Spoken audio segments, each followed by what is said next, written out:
The Israel-Hamas war has reached a grim milestone of 100 days on Sunday. Right, with more civilian deaths in Gaza and relatives of dozens of hostages still awaiting their freedom, the war is now being termed as the longest, bloodiest and most destructive conflict between the two territories. And in the latest, Hamas aired a video of 3 Israeli hostages who are currently being held in the Gaza Strip.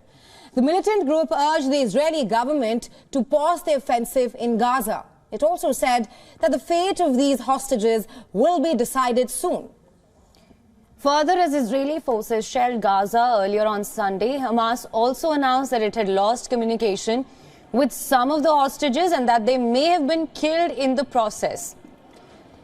It also threatened to kill other hostages in response to the Israeli military actions. Moreover, Israeli officials have refrained from answering Hamas's public statements regarding the hostages and calling them as tactics of psychological warfare. However, Israel has also stated that it is taking safety measures and is aware of the threats its attacks are posing to the hostages. Now, massive protests broke out all over the world to mark the 100-day anniversary. A large number of the residents of Tel Aviv, Jerusalem, London, Rome, Tehran, Washington, D.C., Seattle, many other global cities are up in arms demanding a ceasefire. Families and friends of several hostages took to the streets protesting the unknown fate of their loved ones. And we want to bring them home. And when each of us sees the pictures of the children, women, men, Holocaust survivors who are being held hostage there, it is clear that we must do everything we can to bring them back home.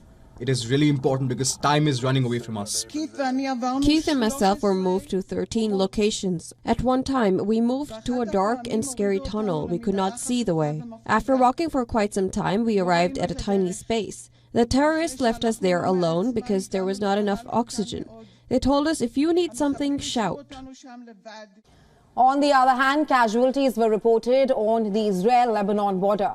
The Israeli army on Sunday had published videos which it claims show strikes on Hezbollah targets in Lebanon.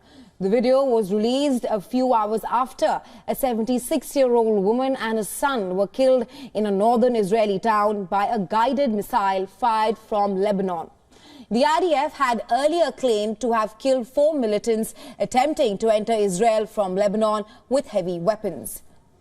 Now, despite all this, Israeli cabinet ministers started what is anticipated to be an extended meeting, and that's to approve a revised 2024 budget, a budget that would take into account a significant increase in spending to fund the nation's conflict with Hamas. Israel passed a 2-year budget for 2023 and 2024 last year, but according to the government, revisions to the budget and increased spending are needed because the nation's finances have been shaky due to the ongoing war. WION is now available in your country. Download the app now. Get all the news on the move.